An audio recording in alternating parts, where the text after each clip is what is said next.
কথাই বলে বাঘের শীত বাঘের গায়ে, কিন্তু চলতি বছরে যে গতি শীত ব্যাটিং করছেই তাতে মনে হয় পৌষের শীতেই কাঁপছে বাঘ বাবাজিরা। তাই বোধহয় বেরিয়ে আসছে জঙ্গল থেকে। গ্রামে বাঘের আনাগোনায় আতঙ্ক বাড়ছে দক্ষিণ 24 পরগনার কুলতলির গ্রামে।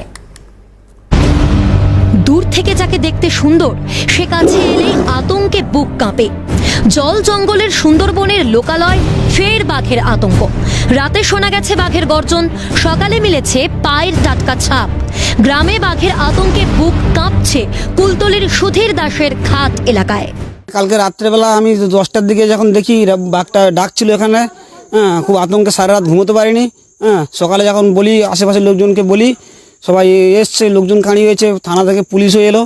সকালে দেখলাম আমরা এখানে এসে একটা বাঘ পেরিয়েছে, ভোর 4টের সময় পেরিয়েছিল।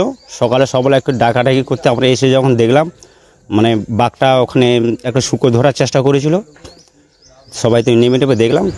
এই ডিসেম্বরের 9 তারিখে কুলতলির মইপিঠের ভুবনেশ্বরী গৌড়ের চক এলাকায় এসেছিল বাঘ। সেবারও মিলেছিল পায়ের ছাপ।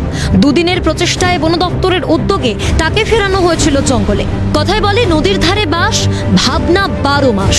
তবে ভাবনা শুধু নদী নিয়ে নয়, সুন্দরবন অঞ্চলের মানুষের ভাবনা ডোরাকাটাদের চলাফেরা, গ্রামে আসা যাওয়া নিয়েও। এখনো পর্যন্ত এলাকার মধ্যেই আছে, মানুষজন চারদিকে উৎসুক জনতা ভিড় করছে, পায়ের দাগ আমরা দেখতে পাচ্ছি। মানুষ এখন আতঙ্কের মধ্যেই আছে। আমরা বন ডিপার্টমেন্টকে খবর দিয়েছি।